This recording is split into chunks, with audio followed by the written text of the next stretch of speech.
la grabación y voy a dar la bienvenida y podemos empezar entonces nuestra presentación de hoy, si les parece bien. Sí, Perfecto, por supuesto. Excelente. Bueno, no, muy buenos días a todos. Muchas gracias por su puntualidad a esta charla fenomenal sobre la internacionalización de empresas en Estados Unidos. Para AmCham Cartagena es muy importante apoyar los procesos de nuestros afiliados en el desarrollo de negocios en Estados Unidos, en sus implicaciones tributarias, legales y de inmigración que éstas tienen en Estados Unidos y en Colombia. Para hablarles sobre estos temas, hoy tenemos un panel de lujo con los directores de Expert Americas, Castellón y Co., Gaggle Law y Doria Abogados, todos especialistas en estos temas. Y sin más preámbulo, les presento a nuestro primer speaker, Mario Suárez, quien nos hablará sobre los desarrollos de negocios en Estados Unidos y las oportunidades de mercado. Mario Suárez es profesional en desarrollo de negocios internacionales, economista con maestría de mercadeo en negocios internacionales en Northwestern University Kellogg School of Management y graduado de la Universidad de Afit, con más de 27 años de experiencia en el área de negocios internacionales. Es vicepresidente de Expert Americas Corp, empresa de consultoría y servicios de internacionalización de empresas en Estados Unidos, ubicadas en Miami, Florida. Ha trabajado con las agencias promotoras de exportación, desarrollo económico, cámaras de comercio y entidades gremiales, donde ha diseñado y desarrollado programas para acompañar a los empresarios de Latinoamérica en la identificación de oportunidades de mercado de servicios y productos, definiendo estrategias comerciales, en preparación de portafolios, en requerimientos de acceso reglamentarios e importaciones de los Estados Unidos. Igualmente ha sido miembro de diversas organizaciones de promoción de comercio internacional, como son el Departamento Federal de Comercio Norteamericano, la Asociación de Comercio Internacional de la Florida, la Cámara del Gran Miami, Cámaras Binacionales de la Florida, así como consejero consultor de la Universidad Internacional de la Florida, FIU, entre otras organizaciones. Muchísimas gracias, Mario. El piso es tuyo y muchas gracias por estar aquí con nosotros. Muchas gracias, Gilma. Un placer poder estar colaborando nuevamente con la Cámara Americana de Cartagena, en compañía de mis colegas y amigos James Gagel y Carlos Castellón, con los cuales estamos haciendo este tipo de labor para entregar una apreciación integral, ¿sí?, de lo que pretende y lo requiere el desarrollo de negocios internacionales para con Estados Unidos. El objetivo del día de hoy, como bien lo dijo Gilma, es poder llegar a presentar un abanico de las alternativas de lo más integral posible, ¿eh?, del desarrollo de lo que implica el desarrollo de negocios.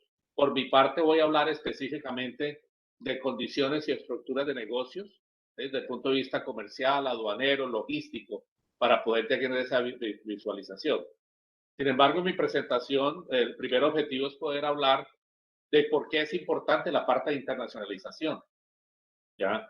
En especial cuando estamos saliendo de una situación de pandemia a nivel global, ¿ya?, en el cual algunos países han logrado poder llegar a desarrollar o a recuperar sus economías más rápida que otras. Y uno de los ejes, de los tres ejes con los cuales las compañías, los diferentes gobiernos y entidades multilaterales desarrollaron la parte de la recuperación, están desarrollando la recuperación económica, son política fiscal, política monetaria y promoción de comercio internacional.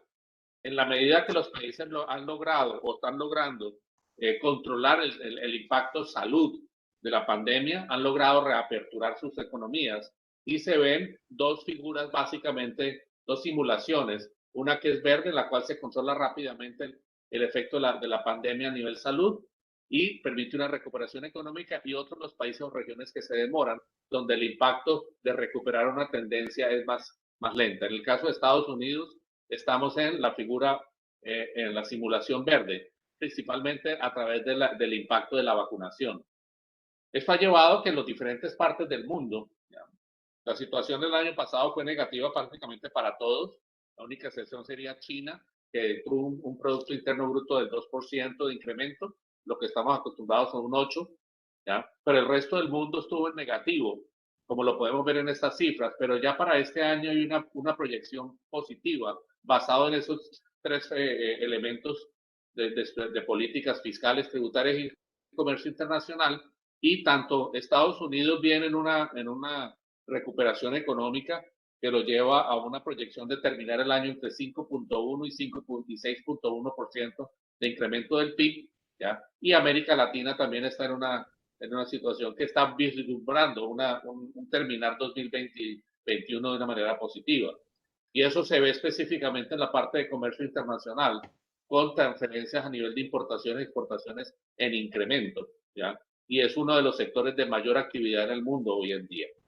Entonces, esa es la importancia de que tiene el comercio internacional de recuperación. Ahora, hablemos específicamente de cuál ha sido el impacto de esto a nivel de Estados Unidos y si es el momento de hacer negocios en Estados Unidos o no, porque eso hay que visualizar país a país al yo ir a internacionalizarme. Vemos una situación económica del Producto Interno Bruto muy crítica el año pasado, como el resto del mundo, con un segundo trimestre terrible para todos. ¿Sí? Pero después de eso hemos visto una recuperación moderada, creciente en los Estados Unidos, lo cual lleva a recuperar una trayectoria similar a la prepandemia. Entonces, Estados Unidos hasta la fecha ha logrado asimilar la recuperación y recuperar ese tipo de tendencia. Hay unos efectos adicionales como es la parte de desempleo, llegamos a casi un 11%, hoy estamos en 4.8% de nivel de desempleo, aun cuando todavía hay 8.7 millones de personas desempleadas. La inflación, hay unos efectos de inflación que se están viendo hoy en día, que ya superan la meta del 2% de la Reserva Federal, ¿sí? Lo que llamamos similar al Banco Central, y tenemos un incentivo a las tasas de interés bajas.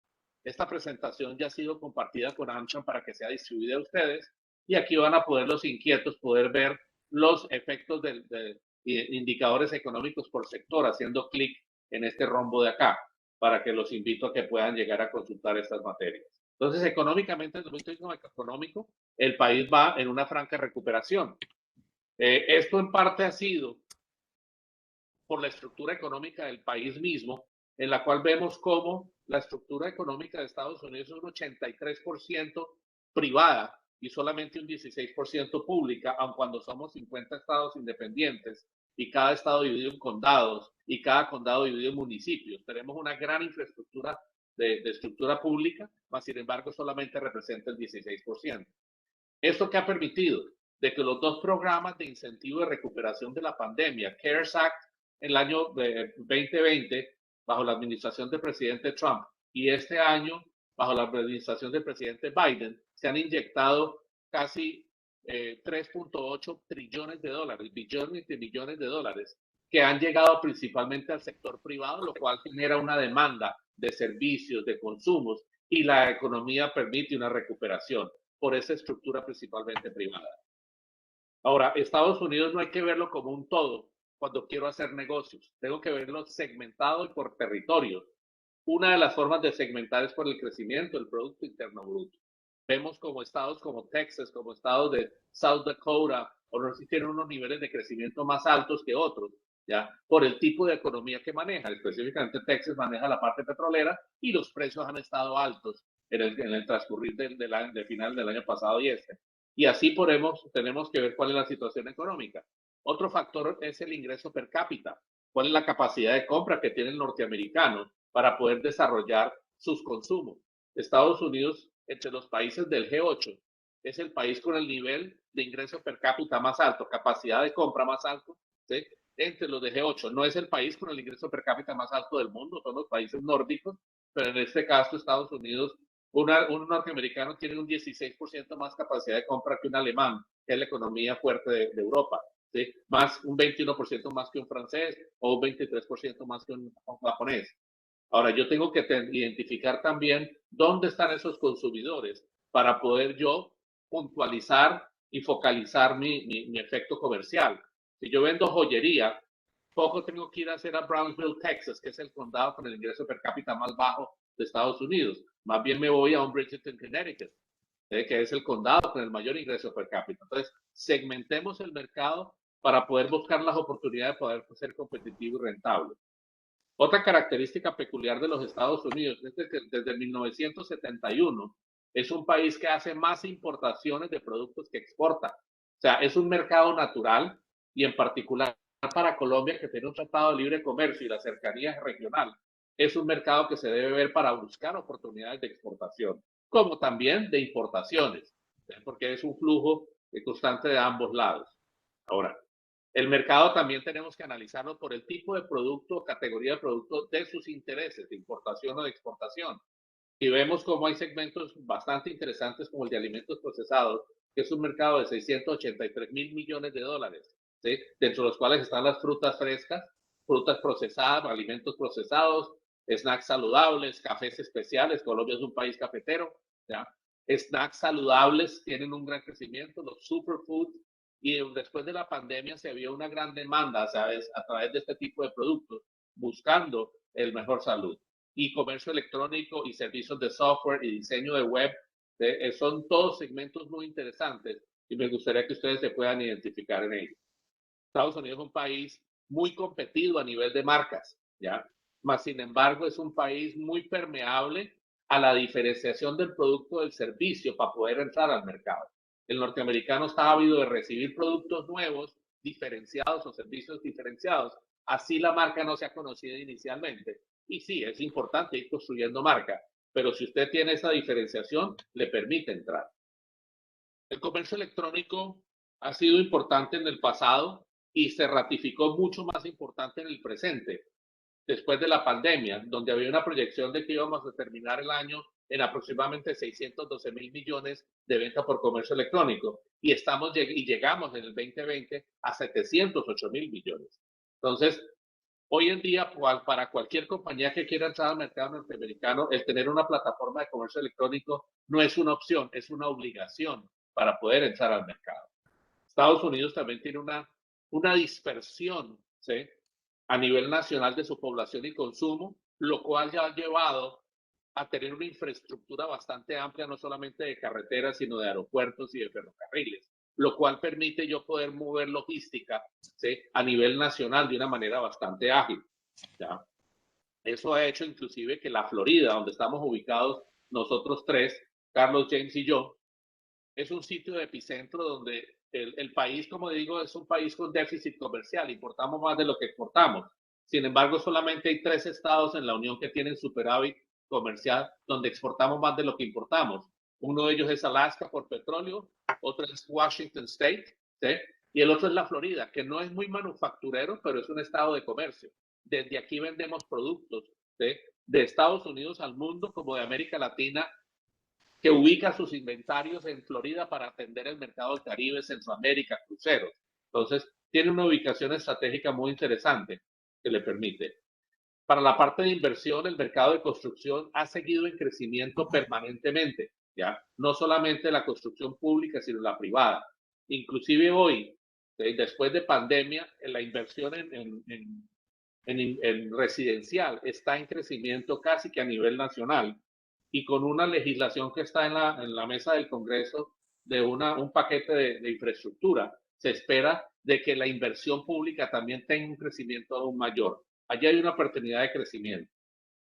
Ahora hay que comprender demográficamente el país, ¿sí?, dependiendo del tipo de producto o servicio que ustedes quieran comercializar. Si es un producto metropolitano con confección, joyería, servicios de turismo, etcétera, etcétera, pues debo concentrarme en las áreas metropolitanas, ¿sí? Pero si tengo productos como cosmetología o joyería femenina, pues debo concentrarme en los estados donde tengo mayor población femenina. O si quiero vender servicios para personas que van al retiro, ¿sí?, programas vacacionales, inversión en propiedad raíz, pues debo ubicarme en la parte de los estados con mayores edades. O sea, segmentémoslo y veámoslo. Otra característica bien peculiar es la parte étnica. En Estados Unidos, la gran mayoría de nosotros, el 93% de la población, somos inmigrantes. De alguna parte llegaron nuestros padres, nuestros abuelos o nosotros mismos, ¿sí? Y esa inmigración se ha mantenido con nostalgia de los alimentos, de la música, de la decoración, de la literatura, ¿sí?, y se convierte en un mercado. Y en particular los hispanos somos un mercado étnico muy importante, ya que somos la minoría más grande del país. Somos hoy en día casi 61 millones de habitantes de primera, segunda generación, y la oficina del censo nos proyecta ser 103 millones en el 2050, ya representando más o menos el 28% de la población norteamericana a esa fecha. somos un sector de mercado muy importante con capacidad de compra.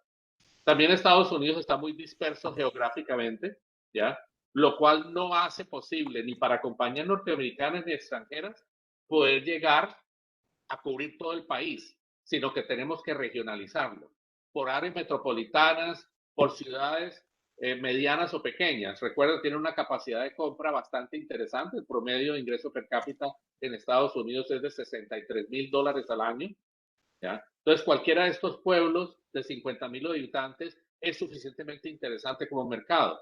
Como no puedo llegar a ellos, tengo que regionalizarme y para ello se pueden apoyar muchísimo en las ferias y exposiciones nacionales y regionales especializadas por sector económico, de lo cual AmCham y nosotros tenemos muy buena información y es donde yo recomendaría poder empezar a explorar y conocer el mercado. ¿Okay? Ahora, una última característica general, pero muy importante, es de que como desde 1971 el comprador norteamericano está acostumbrado a que le ofrecen productos de todas partes del mundo y servicios, se ha acostumbrado a comprar localmente. El promedio norteamericano comprador mayorista no sabe hacer aduana ni quiere aprender, ni quiere hacer fletes internacionales. Y por eso la forma de negociación más común es DDP, Delivery Duty Paid, puesto en Estados Unidos después de aduana. Ha sido tan fuerte ese impacto que la misma aduana americana creó hace 15 años una modalidad que se llama importador no residente, que le permite a una compañía extranjera, en este caso colombiana, ser su propio importador en Estados Unidos sin personería jurídica y puede actuar como su propio importador y suplirle esa necesidad al comprador de entregarla en puerta sin que él se involucre en la aduana. ¿Ya? Eso puede tener obviamente impactos tributarios, porque si la venta salió, el pedido ya viene prevendido desde Colombia, no existe impuesto sobre la renta, como se lo va a explicar el señor Castellón más adelante. Pero si tiene que atender un supermercado y tiene que entregarle 2 veces por semana y tiene un inventario en Estados Unidos, ¿sí? Con importador no residente, sí tiene una implicación tributaria. Entonces, dependiendo de la modalidad, pero todo eso se puede planificar.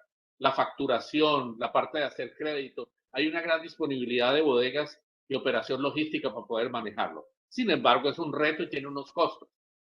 Sin embargo, toda moneda tiene dos caras. Si bien es cierto, genera un reto y un costo de que yo voy a poder venderle a un cliente en Atlanta no un producto $10 FOE, por ejemplo, sino $14 puesto en aduana en Atlanta después de hacer toda la gestión. Antes de yo hacer la venta por $14, mi recomendación es averigüen cuánto tendría que pagar ese cliente mayorista por un producto similar de un importador en Estados Unidos. Seguramente va a estar en $16. ¿Sí? Que usted puede vender en 15 y tener una utilidad adicional de 1, lo cual lo puede permitir jugando de local, porque el precio FOB sí va a ser competitivo y seguramente va a tener que negociar y tratar de conseguir unos $10 si es posible. Entonces, tiene su ventaja en poder desarrollar estabilidad. Ahora, para yo poder desarrollar negocios basado en esas condiciones generales que en 20 minutos no cabe suplirlas todas, pero que hice dar un bosquejo general, nuestra recomendación es de que lo primero que se haga es conocer el mercado, una inteligencia de mercado, para poder llegar a definir una estrategia diferenciadora, ¿sí? Diferenciadora que me permita entrar al mercado de una manera competitiva y rentable. ¿Cuál es el portafolio de productos? ¿Cómo lo debo de adaptar? ¿Cuál es el territorio que quiero trabajar? ¿Cuál es mi modalidad de entrega? ¿Sí? Si necesito tener un personal de ventas local o no, etcétera, etcétera. Define una estrategia basada en el conocimiento. Y solamente después de eso, establezca su operación. ¿Necesito personería jurídica o no? ¿Tengo impacto tributario o no? ¿Necesito tener bodega propia o no? ¿Sí? Pero solamente después de tener la estrategia definida. Y eso le va a determinar cuáles son los elementos comerciales, legales, tributarios y logísticos. Y poder llegar a plantear si hago ese desarrollo orgánicamente, comenzando de nuevo, o comprando una compañía en Estados Unidos como una inversión. Después de ese conocimiento podrá establecer su estrategia. ¿Vendo mi marca o vengo la marca del comprador? ¿Se lo entrega en puerto o se lo entrega en el almacén? Y basado en eso va a poder determinar sus márgenes de comercialización, ¿sí? Y el tipo de logística que va a requerir para poder hacer ese desarrollo. Y haga un plan de negocios, haga un plan comercial, establezca su plan de trabajo para que cuando esté en el desarrollo y se sienta perdido, ¿sí? Pueda regresar a su plan. Igual cuando van de viaje, yo puedo viajar sin reservaciones de hotel y museos y restaurantes, pero me voy a perder y no sé por dónde agarrar. Pero si tengo un itinerario de viaje, me voy a poder ubicar de una mejor manera. También analicen cuáles son las opciones aduaneras y logísticas que puede trabajar. ¿Sí? Porque, como les decía yo anteriormente, varias compañías latinoamericanas han decidido ubicar centros de distribución en zona libre en Florida para desde aquí atender el mercado de Estados Unidos, Caribe y Centroamérica y cruceros. ¿Ya? Porque el producto va a ser mucho más competitivo si lo despacho desde ese sitio a despacharlo desde Colombia. Todas las compañías que están vendiendo comercio electrónico en Estados Unidos tienen que tener un inventario en Estados Unidos para poder ser competitivos, porque si no, si van a atender a un cliente en Estados Unidos va a ser más costoso el flete que el producto si lo están despachando desde Colombia y se sale de competitividad. Entonces analicemos la parte aduanera, ¿sí? Y armemos ahí sí una estructura de operación logística. ¿Ya? No voy a contratar costos fijos ni comprar activos fijos sin necesidad. Solamente después de tener la estrategia podré llegar a determinarlo. Y pueden determinar cómo quieren implementar su operación. Si la quieren hacer orgánica, comenzar de nuevo, porque las características son muy diferenciadas, o puedo comprar, buscar una compañía ya existente en Estados Unidos que tenga sinergia con su estrategia y definir una inversión. Ahí los planteamientos de inversión son diferentes, porque yo puedo tener una inversión en un orgánico que va a ser paulatina durante 3, 4 años, o puedo entrar a una inversión mucho más agresiva comprando una compañía, pero mi flujo de caja va a ser positivo desde el día siguiente, porque ya hay ventas en esa compañía, mientras que la otra durante varios meses van a ser solo gastos. ¿Cuál es mejor? Eso es una decisión de criterio gerencial y empresarial de ustedes, pero hay que analizar las dos opciones. Afortunadamente en Estados Unidos existe reglamentación, ¿sí? Regulación para la compra y venta de negocios, para evitar el fraude, para mitigar riesgos, ¿sí? A lo cual estamos en capacidad de asesorarlos desde el punto de vista de business broker, para el cual yo tengo que tener una licencia para poder asesorarlos en eso como la tengo, ¿sí? Como también apoyarnos en la parte del due diligence y el cierre a través de firmas de abogados como la de James, en la cual se encargan de poder hacer la transacción de que si usted va a comprar un negocio, usted no le va a dar el dinero al vendedor del negocio, se lo da a la cuenta de fiducia del abogado que se encarga de recolectar todos los documentos donde prueba que el dueño actual tiene derecho, ¿sí?, a vender los activos de la compañía y hacer una transacción mucho más transparente. Pero son dos opciones que deben que analizarse en ese desarrollo. Para concluir y darle la palabra a Carlos, te quiero comentar de que si usted define bien su estrategia de negocios, sea importación, sea exportación, ¿sí?, usted ya puede llegar a determinar cuál es la estructura de negocios que requiere, si requiere una personería jurídica o no, ¿sí?, y si va a tener implicación tributaria en Estados Unidos o no, ¿ya? Y si necesita tener unas visas de inmigración de negocios o no, porque usted puede ser, como lo va a decir el abogado, puede ser dueño de la compañía sin visa de negocios, ya con su visa de turismo. Mas, sin embargo, usted no puede trabajar en su compañía mientras no desarrolle una visa de negocios. Entonces, si en la estrategia usted es indispensable venir a representar su compañía, la opción de visa de negocio va a ser indispensable, ¿ya? Pero dependiendo de su estrategia va a poder determinarlo. Y como lo vamos a explicar, o la creación de una personería jurídica es un proceso bastante ágil, son 6, 8 semanas hoy en día, ¿ya?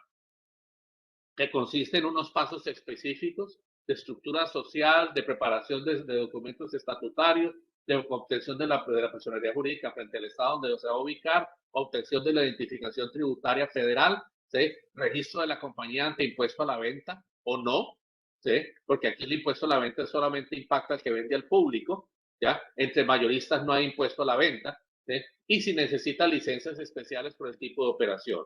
Y usted podrá determinar qué tan pesado o virtual o liviano puede establecer su estrategia en el negocio. Muchas compañías de comercio electrónico son estructuras muy livianas, lo que no tienen impactos, ¿sí?, de licencias ocupacionales, todos los subcontratan a nivel de bodegaje, ¿sí?, y básicamente se dedican a renovar su personería jurídica y hacer sus impuestos federales y estatales. Ahí entrego y al final, Gil, me voy a pedir que me permita recuperar y regresar a este slide final. Cedo Perfecto, la palabra excelente. entonces. Muchas gracias, Mario. Excelente presentación. Continuamos con las estructuras tributarias en Estados Unidos con Castellón y Co., liderado por su director, Carlos Manuel Castellón, CPA. Carlos Manuel se graduó de Florida International University en 1982 con una licenciatura en Administración de Empresas con especialización en contabilidad y tributación. Comenzó su carrera en contabilidad pública con KPMG, una firma de contabilidad internacional de las Big Four. Luego abrió su propia firma en el 87 y ha crecido hasta convertirse en una de las firmas de contadores públicos hispanos más grandes del sur de la Florida. Además de su amplia experiencia en servicios de asesoría fiscal y empresarial, Carlos frecuentemente consulta a individuos y empresas extranjeras que ingresan a Estados Unidos con asuntos impositivos, financieros, comerciales y de inmigración. Carlos ha sido miembro de juntas directivas como la Junta Directiva del Comité Internacional de la Cámara de Comercio de Miami, la Junta Directiva de Florida International University. Las principales áreas de práctica y experiencia son planificación fiscal nacional e internacional, asesoramiento sobre estructuración de las inversiones estadounidenses por parte de extranjeros y clientes estadounidenses también. Muchísimas gracias, Carlos, y el piso es tuyo. Bueno, gracias a todos por estar con nosotros esta mañana, especialmente a Gilma España y a la AmCham Cartagena, ¿no? Por invitarnos. Aquí les voy a empezar a dar una presentación y a hablar algo que es un poco complicado, pero hacerlo lo más simple posible sobre la tributación en los Estados Unidos. Algo que siempre hay como la mentalidad equivocada de muchos latinoamericanos es que Estados Unidos es muy costoso por la parte tributaria, y le voy a explicar y le voy a enseñar que no es tan costoso como piensa, ¿no? Y esa es la idea. Ahora le voy a hacer más. Aquí tenemos la presentación, ¿la pueden ver ahí? Sí, la podemos ver, perfecto. Perfecto, perfecto. Mira, hoy les voy a hablar brevemente sobre los impuestos para las personas naturales, impuestos corporativos, impuestos sobre herencia, que muchos no saben. Y después que sabemos todas esas impuestos, ¿cuál es la mejor estructura para hacer negocio en los Estados Unidos o para comprar inmuebles acá? Y tenemos después estructura para los mercados financieros, los que quieren entrar en la banca privada en los Estados Unidos, y algunos beneficios que tienen los extranjeros que no tenemos nosotros como americanos aquí en los Estados Unidos. Y después, a lo último, les voy a enseñar un ejemplo de la distinta estructura, cuánto pagarían en impuestos. Aquí tenemos la tabla al nivel como persona natural. Como van a ver, empieza en un 10% y acaba en un 37%. Es una tabla progresiva, quiere decir que van a tomar ventaja mientras que vayan subiendo todos estos porcentajes más pequeños. Por ejemplo, el 37% no es cuando lleguen a $523,000 de utilidades. Si saca la cuenta con estos beneficios de la tabla progresiva, en verdad están en un 37% cuando lleguen a 2 millones de dólares de utilidades en los Estados Unidos. Yo siempre digo, yo quiero pagar el 37%, ¿no? A 2 millones. La Florida no tiene impuesto a nivel individual.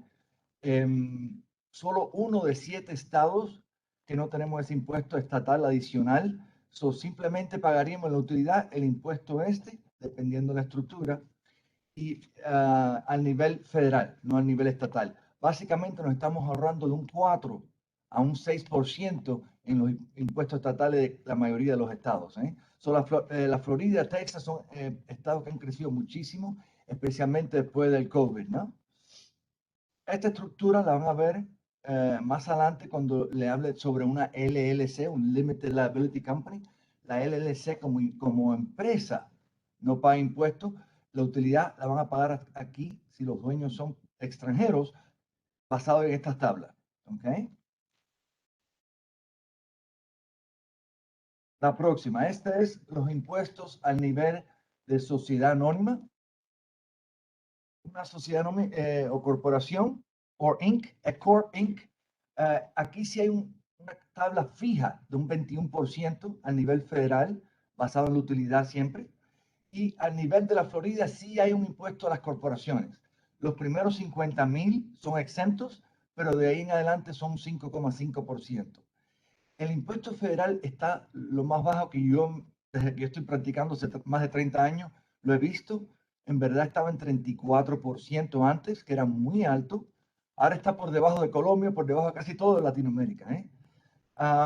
El presidente Trump obviamente lo bajó a este nivel el presidente Biden está considerando para el próximo año subir esto a 25%, que sería algo más en línea con el resto de Latinoamérica, ¿no?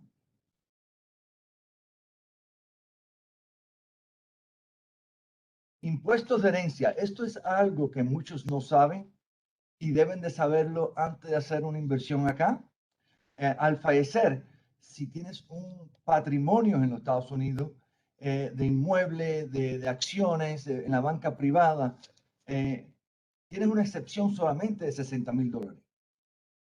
Entonces, después hay un impuesto de un 18 a un 40%.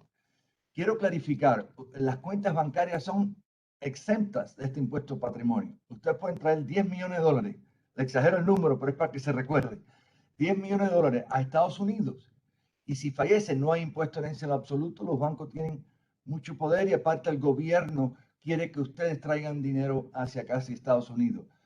Mi sugerencia hoy es que si no hacen nada en los Estados Unidos, ningún negocio, no compre inmueble, por lo menos abra una cuenta bancaria acá. Como han sabido, casi siempre el dólar ha ido apreciando contra el peso y siempre es una manera de mantener aquí un poquito de diversificación, ¿no? Bueno, ya sabemos los impuestos cómo van a nivel personal, corporativo, los impuestos de herencia. Esta es una estructura que hacemos para eliminar el posible impuesto de herencia. En este caso va a tener su negocio o su inmueble que lo va a comprar una corporación americana, ¿okay? Una sociedad anónima. Y el dueño de esa corporación será una corporación offshore. Y cuando yo digo offshore, es una corporación que está establecida fuera de los Estados Unidos. Puede usar su empresa en Colombia o podemos crearle una empresa en otro país. A mí me gusta, si quiere que nosotros le establecemos una corporación, le podemos hacer una en BVI, British Virgin Island, que son leyes comunes, igual que en los Estados Unidos. Esta estructura, en caso que el dueño fallezca, y me gusta mucho más para inmuebles, ¿eh? Si hay inmuebles más de $1 millón, creo que es algo para considerar, porque si el dueño fallece, es considerado que tiene sus intereses fuera de Estados Unidos, no sujeto a impuesto de herencia en Estados Unidos, aunque tenga una corporación en la Florida y tenga un inmueble que valga $1 millón. Esto es una buena estrategia para eliminar ese posible impuesto de herencia. La LLC o un Limited Liability Company es mi favorita para hacer negocio para extranjeros. En verdad, la puedo usarla en forma pasiva y no necesito una visa. A la misma vez puede tener la visa. Tenemos la opción de comenzar y después pedir la visa o no tener la visa, pero es una manera de hacer negocio acá en los Estados Unidos. Y después al último le voy a hablar sobre varios beneficios también o por experiencia que algunos de los clientes la usan, ¿no? Pero para negocios, sin duda, es la que más me gusta. En este caso, establecemos una LLC para su negocio, para sus bienes raíces. Y de ahí puede tener un socio, puede ser extranjero, puede ser uno o varios, depende todo de la situación, ¿no? Pero en el caso de un inmueble, si usted compra un inmueble y lo aguanta por lo menos un año, que es muy corto plazo para un inmueble, pero por lo menos ya lo máximo que va a pagar es un impuesto de 20% sobre la apreciación.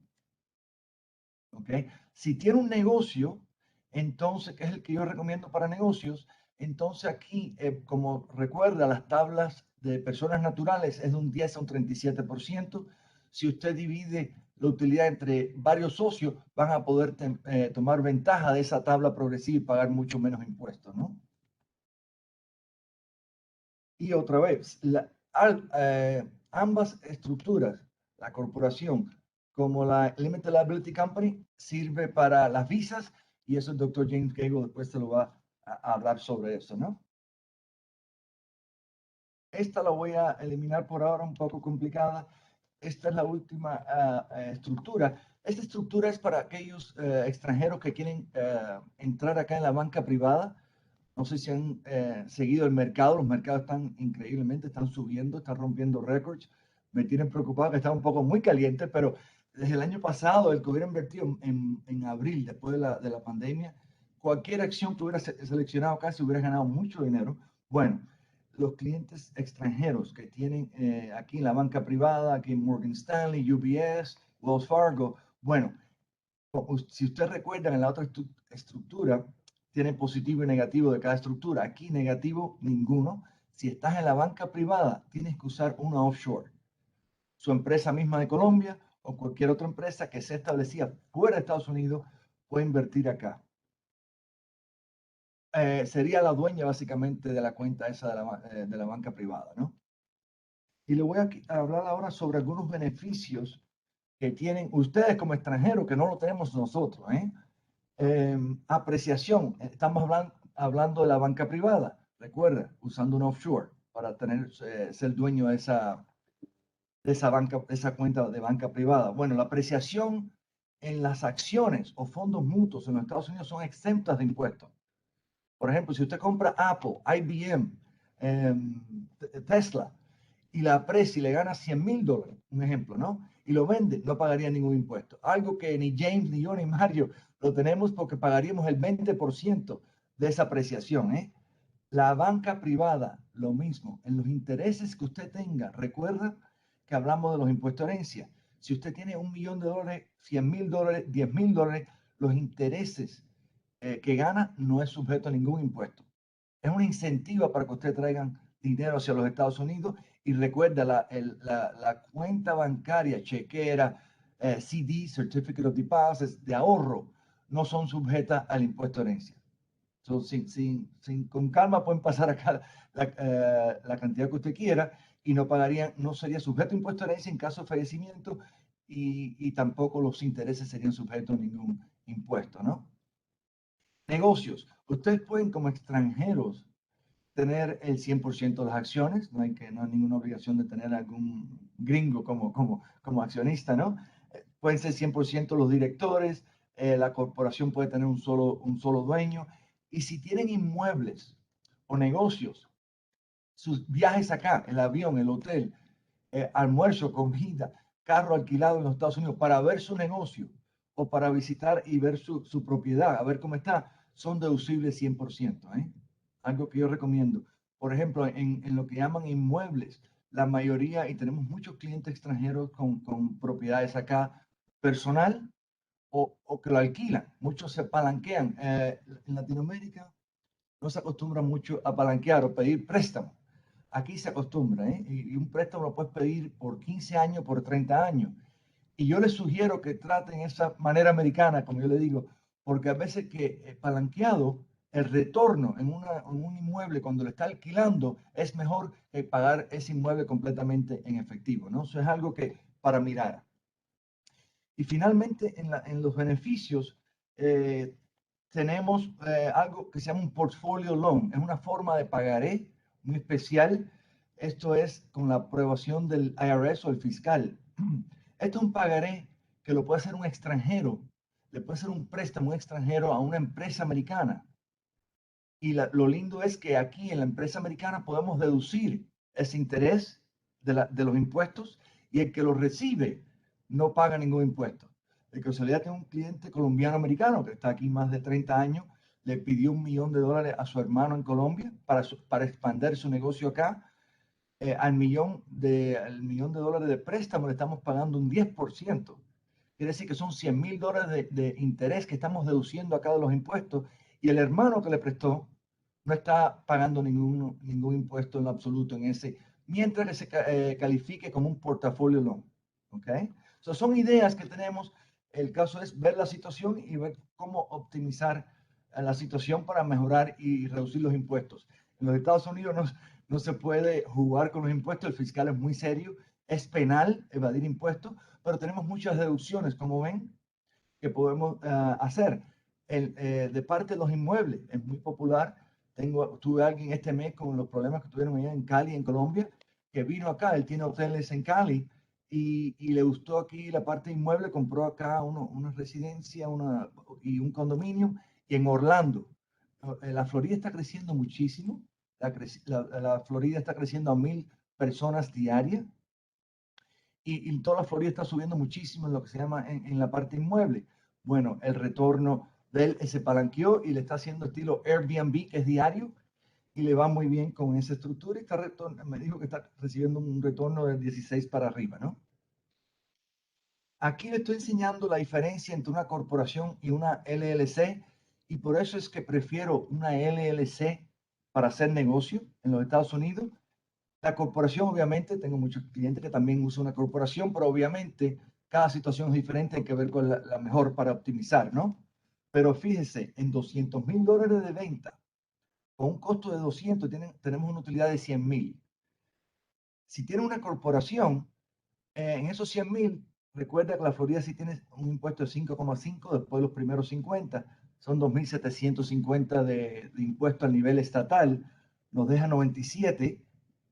El impuesto federal es un 21%, 20,422. En verdad, la empresa se queda con $76,828. Ahí lo podemos dejar y el impuesto en verdad sería 25, 26%.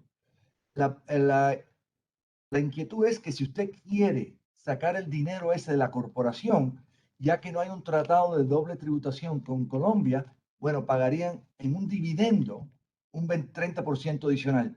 Por eso esta estructura, como ven, ya está costando un 46% de impuestos. Por eso no me gusta tanto, pero obviamente hay clientes que tengo que no hacen dividendos y lo dejan aquí, entonces solamente pagarían el 26%. Todo depende. Al liquidar la empresa, si la venden, entonces pudiéramos hacer una liquidación final y esa liquidación final no es sujeta a ese 30% adicional. Eso es una manera de reducir este impuesto si puede esperar y no necesita el dinero, ¿no? Anualmente. Pero fíjense la diferencia. En una LLC, como les informé, en $100,000 de utilidad, cero impuestos. Recuerdan que les informé que la LLC es un tipo de empresa que no paga impuestos como empresa. Simplemente es una información diciéndole al fiscal quién ganó ese dinero porque el socio es el que va a pagar esos impuestos. Bueno, cero impuesto federal, cero impuesto estatal, se quedan los $100,000 en la empresa y en los $100,000, si recuerda que la página 3 es donde teníamos los impuestos progresivos, una tabla al nivel como persona natural, el impuesto es solamente el 18% o 18,000. Fíjese la diferencia, un 18 comparado con 46, usted se queda con $82,000 comparado con $54,000. Eso es una diferencia grande y todo depende otra vez en la situación, ¿no? Ok, I'm stop sharing account. ¿Cómo hago el stop sharing? Ok, a ver. Y quería hablarle, antes que el doctor Gego tome la cámara, el uso de algunas LLC, como le dije, muchos clientes están usando la LLC, que es muy popular, ¿no? Si usamos una LLC para vender en los Estados Unidos, recuerde, usted solamente paga en la utilidad de Estados Unidos. Por eso le enseñé que en $100,000 de utilidad, usted paga el 18, se queda con $82,000. Eso, el punto ese es para que vea que en Estados Unidos la tributación no es tan costosa como ustedes piensan, ¿no? Y recuerda que a esa utilidad le podemos reducir los viajes, le podemos reducir muchos costos, mientras que sean para desarrollar su negocio, su celular, su computadora, todas esas cosas que necesitamos para un negocio, lo podemos deducir, ¿no? Si usted hace negocio usando una LLC y sus ventas son realizadas fuera de Estados Unidos, sus utilidades de ese negocio no son sujetas a impuestos. Quiere decir, para calificar no puedes hacer compras. Sí puedes hacer compras en los Estados Unidos, pero no puedes vender en los Estados Unidos. Por ejemplo, si usted tiene una LLC como colombiano, compra en China, que es muy común, ¿no? Para vender en Colombia, para vender fuera de Colombia, usted puede usar el prestigio de una LLC, una empresa americana, y para esta clase de negocio, como no está vendiendo en los Estados Unidos, no es sujeta en lo absoluto a impuestos acá en los Estados Unidos.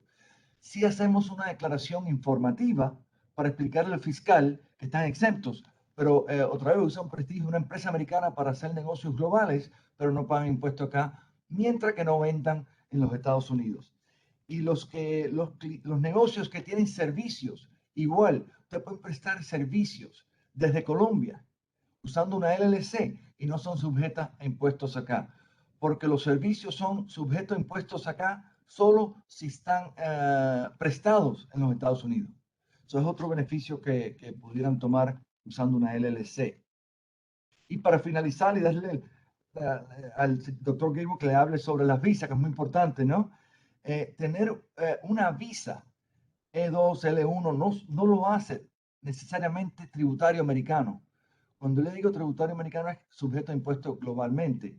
Lo que lo hace sujeto a impuesto acá es 183 días o más en los Estados Unidos o 122 días, 3 años consecutivos.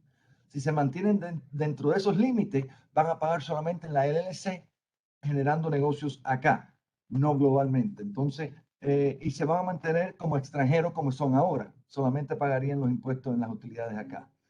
Espero que esto le haya ayudado y cualquier cosa, lo último, estamos disponibles para cualquier pregunta. Muchas Claro que gracias. sí, Carlos. Fenomenal. Muchísimas gracias. Esa última tabla de la LLC comparada a la Corp, muy interesante. Gracias. Bueno, continuamos con las implicaciones legales de inmigración con James Gagel Law. Tengo el gusto de presentar a James Gagel, abogado especializado en inmigración, ley corporativa e internacional, graduado de Oxford University en ley internacional, de Duke University en ciencias políticas y de su doctorado en jurisprudencia de Rutgers School of Law, Camden.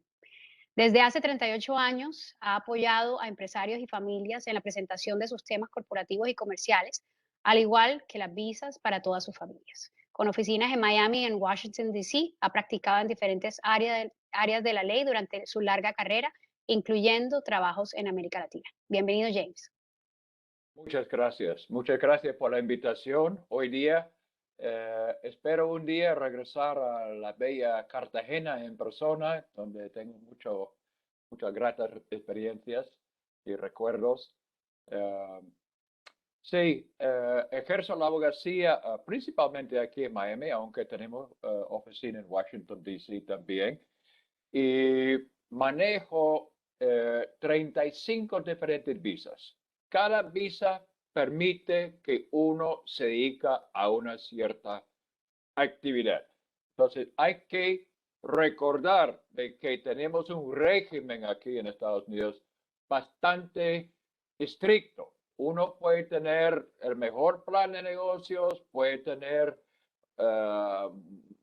muy pulido su plan en cuanto a impuestos, pero lo que se necesita es autorización operar aquí en Estados Unidos. Y todos sabemos, a raíz de 9/11 de 2001, hay mucha más vigilancia, mucho más escrutinio. Entonces uno tiene que estar consciente de las reglas del juego, de todo el universo de lo que es inmigración en los Estados Unidos. 35 diferentes visas, 25 formas de llegar a la residencia permanente y a la ciudadanía, es lo que manejo en mi oficina. Básicamente todo lo que hay en el código manejamos. Lo que no nos dedicamos ahora a litigio en la corte, antes yo lo hacía, asilo político, etcétera, pero solamente hay 24 horas en el día. Uno tiene que especializarse en lo que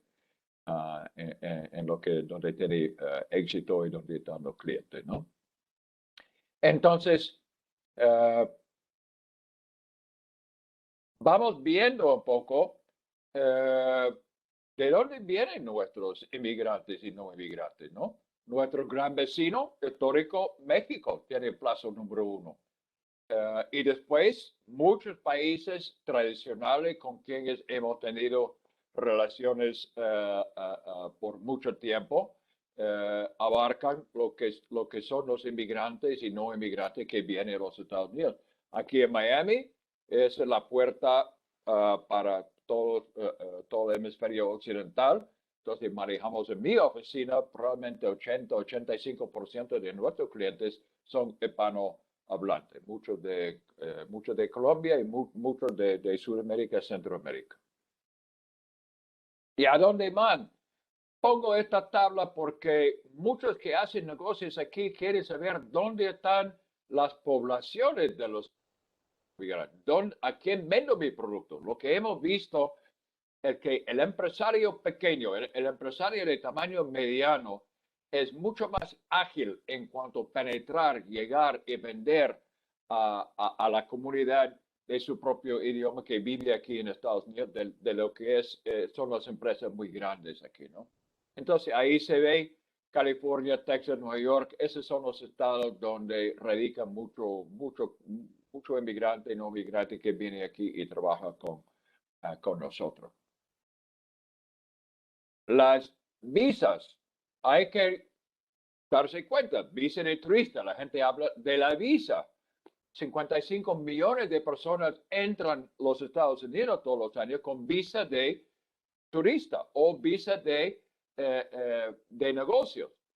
Pero nosotros concentramos en otras visas que permite que uno trabaje. Algunas visas permiten que trabajas, otros no permiten el trabajo. Entonces, la visa de turista, visa de negocios, está tajantemente prohibido trabajar. Visa estudiante, etcétera, prohibido trabajar. Ahí, por eso, entras al aeropuerto, la tercera, cuarta vez con visa de turista, te están cuestionando. ¿Por qué? Porque piensan que quizás no es la cuarta vacación que estás tomando visitando Disney este año, quizás porque estás aquí 4 veces, estás infraccionando la regla del juego. Ahora vas 180 grados al contrario de la visa de turista y aplica para una visa que te permite trabajar, te permite tener número de seguridad social, rating crediticio, vivir aquí todo el año, ingresar, salir 100 veces al año, no importa. Una visa con la cual trabajamos mucho con Colombia es la visa E2, E-2. Esta es la visa de inversionistas. Seguramente Colombia es un mercado maduro. Los empresarios colombianos son de excelencia. Ya están muy enterados de esta visa. Entonces, no quiero repetir tanto, pero sí es una gran ventaja. Firmamos con Colombia el día 10 de junio de 1948 un tratado de inversión. Era el presidente Mariano Ospina Pérez. En esta época firmamos con un gran, lo que yo veo de su biografía, un gran empresario, presidente de la Asociación de Cafeteras, etcétera, de Colombia, ¿no? Pero este tratado nunca firmamos con Perú, nunca firmamos con Venezuela, nunca firmamos con Brasil, pero sí con Colombia tenemos el tratado de inversión. Y es algo realmente aprovechar. Por ejemplo, tenemos muchos empresarios hondureños, también de excelencia, pero Guatemala, El Salvador, Nicaragua, no tienen tratado de inversión. Y esta es la visa que te permite, la única visa que te permite llegar aquí a Estados Unidos y establecer un negocio en forma prudente, un negocio en forma modesta, de tamaño modesta, de pocos empleados, de una inversión de menor cuantía, comparado a lo que tiene que ser con otras visas. La gente me pregunta cuánto, etcétera. Criterio interno, $50,000, pero es relativo también. Entonces, pero hay familias, hay hijos, hay menores de edad, hay el cónyuge, hay diferentes necesidades que tiene toda la familia. Entonces, lo importante es consultar con nosotros y moldeamos un plan para cada familia, para que abarque toda la familia.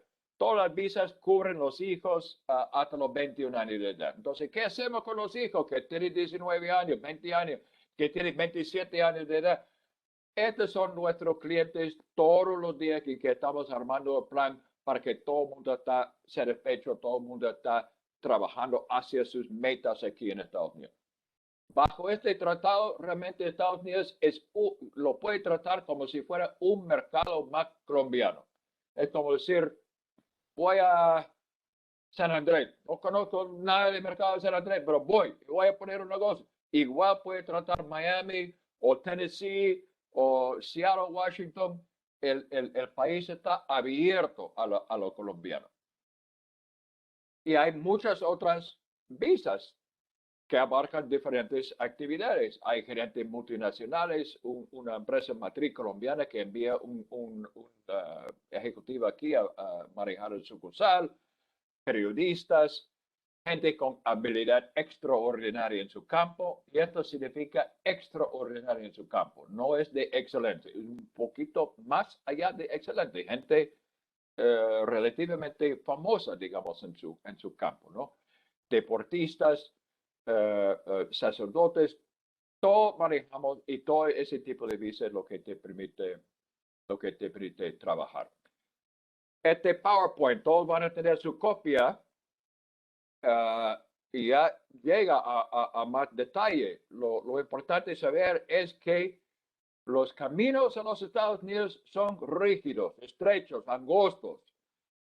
Siempre digo que toda la China y toda la India estaría aquí con kioscos en la calle si no tuviéramos reglas del juego. La gente viene aquí, supuestamente, ¿no? Supuestamente somos un Estado de derecho y hay que ceñirse al derecho.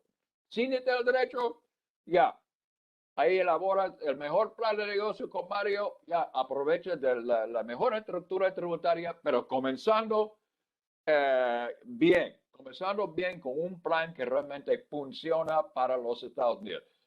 Y esa es parte de nuestro trabajo. Quizás modificamos tu plan un poco para estar seguro que ya estás canalizado en lo correcto, ya estás pidiendo una visa que a ti te corresponde, la mejor visa para ti, para tu esposo, para tu esposa, para tus hijos menores, para tus hijos mayores. Esta visa, por ejemplo, de inversionista, permite que tú reclutas cualquier otro ciudadano colombiano trabajar a nivel gerencial con tu empresa. También hay visa para la empleada doméstica que corresponde a muchos de estas visas. Apenas que menciono esto, la esposa siempre dice, ya, esta es la visa, ya, ¿dónde firmamos? Esta es la visa, la que conviene la empleada doméstica, ¿no? Yo vivía en Lima, Perú, y sí, 7 años, y después de vivir aquí, llegar aquí, me di cuenta que iba a planchar mi propia ropa en la mañana por primera vez en 7 años. Era chocante como para un americano, y me había acostumbrado mucho a la alta calidad de vida que ofrece en muchos sentidos la vida sudamericana, ¿no? Hay gente que entra a los Estados Unidos que no necesitan visa. Colombia no es uno de esos países, pero solamente lo menciono ahí.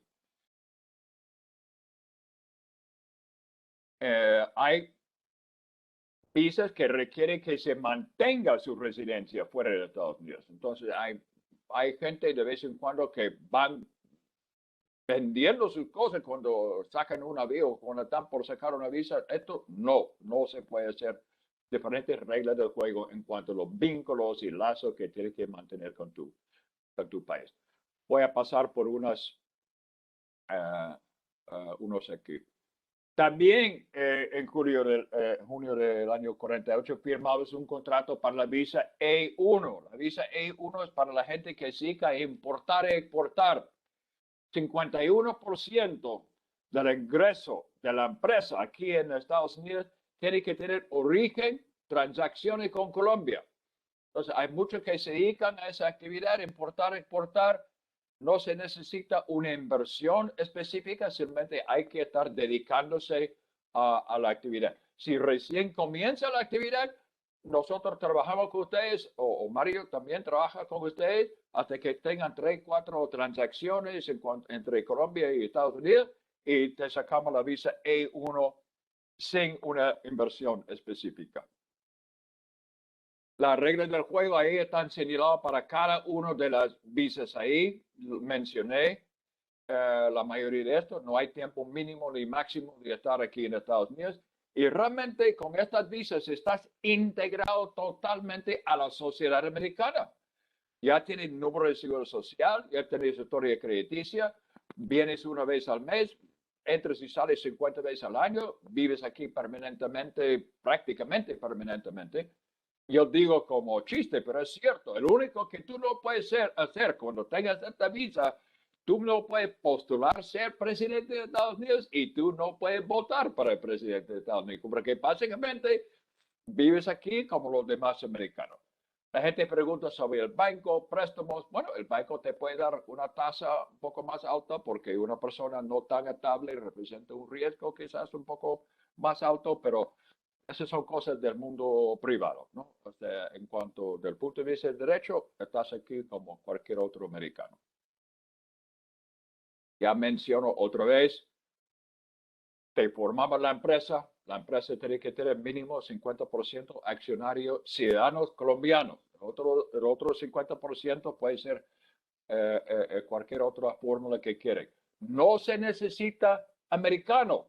Otro mito. Bueno, tengo mi cuñado que es ciudadano americano y por lo tanto, eso no tiene absolutamente nada que ver. Como abogado de derecho empresarial, siempre digo, si tú vas a entrar en una sociedad con tu cuñado porque es ciudadano americano, esto no es buena razón hacer esto, ¿no? Una sociedad de empresas es un matrimonio. Entonces, tiene que estar muy decidido que hay una ventaja específica económica como para hacer esto, porque no es un requisito para ninguna visa, ¿no? Ahí está la lista de países, como se ve. Hay 195 países en el mundo y hay unos cuantos. Yo digo que la lista tiene algo de exclusividad, ¿no? En que Colombia está dentro de la que tenemos tratados. El entrante me parece más reciente, Israel. No habíamos tenido con Israel este tratado firmado, pero recién hemos firmado. Ahora los de Israel pueden gozar de esta visa. Y hay otras visas para gente, por ejemplo, con título universitario. Mi hijo acaba de graduarse de la universidad, tiene una oferta de trabajo en tal día, visa H1B para los profesionales. Y no solamente para gente que tiene título universitario, pero también bajo nuestras reglas, para cada 3 años de experiencia que tú tienes, te acreditamos 1 año de estudios académicos, el equivalente. Entonces hay gente con 12 años de muy buena experiencia que sacamos un informe diciendo que tú tienes el equivalente de un título universitario americano y por lo tanto califica para el H1B. Y hay combinaciones. Tengo 2 años de estudio, me faltan 2 años para graduarse, pero tengo 6 años de experiencia. Igual, tienes el equivalente de un título universitario americano.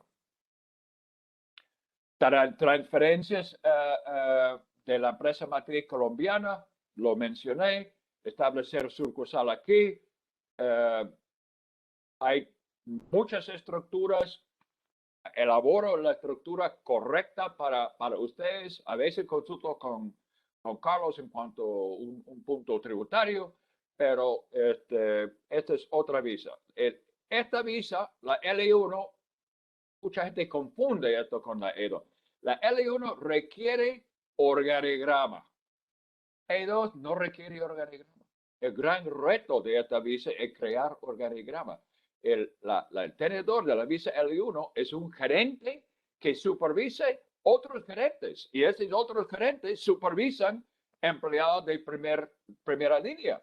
Y muchos clientes me dicen, oye, eso no es mi estructura, no planifico tener gerente de finanzas y gerente de ventas, esta no es mi empresa. Por lo tanto, gracias a Dios, Colombia tiene la visa E2 que es en muchas situaciones la mejor opción. Gente famosa, Carlos Vives, él es O1, sin lugar a duda. Hay que ser excelente en 5 campos: arte, deporte, ciencia, negocios, educación, pero no solamente excelente, como reconocido, famoso. Había ganado premios, artículos periódicos, había escrito libros. También esta es una visa y también se puede ir directamente a la residencia con este tipo de habilidad. Recién sacamos uno para un evangélico famoso, colombiano, música en español, cristiana. Entonces vamos reduciendo el universo. Era uno del top personas, mejor persona en la música cristiana en español en Colombia. Y sacamos la E2 para él. Entonces ya no estamos hablando de inversión ni de dinero, de formar empresa. Simplemente por el talento se puede entrar. Pero talento significa talento más allá de excelencia, un poquito más allá. Cosa que te puedo explicar cuando me llaman y paso media hora explicando por qué no califica para la O1. Lamentablemente tengo muchos clientes. Me califico porque tengo maestría, tengo doctorado. No, estamos hablando de famoso, ¿no? De ser muy reconocido en tu campo. Y solamente para que sepan, manejamos todo, diplomáticos, estaba hablando con alguien de una peruana del Banco Mundial, de UNESCO, etcétera, OTAN, periodistas, entrenadores, deportistas, estamos trayendo un sacerdote de la Rusia, de la Iglesia Ortodoxa, o sea, todos están bienvenidos a venir aquí a Estados Unidos. Entran en los Estados Unidos 180 millones de personas al año, entran y salen de los Estados Unidos libremente. Por eso me friega un poco lo que se ve en el noticiero, una caravana de 3,000 personas entrando por la frontera. Este no es el gran esquema de lo que es la inmigración americana. Hasta testigos para un delito, la visa S. Y qué curioso que lo pusieron esa es la visa del soplón, ¿no? El visa que está colaborando con la policía en cuanto a resolver un delito. Víctimas de tráfico humano, víctimas de otros delitos. Todos los años tomo un número limitado de cónyuges abusados. Una persona abusada por su esposo o por su esposa le corresponde la residencia aquí en Estados Unidos. Hay gente impedida de entrar. Manejamos lo que es el perdón para que levanten este impedimento y para que ustedes puedan entrar. Tuve un joven que actuó como traduciendo el idioma entre dos personas que hicieron una transacción ilegal, prohibido, súper prohibido. Pero levantaba la prohibición y le dieron el perdón por el mal juicio que ejerció en su juventud y superó esto. Entonces, este es el trabajo que hacemos, ¿no? Toda visa se basa en planes concretos.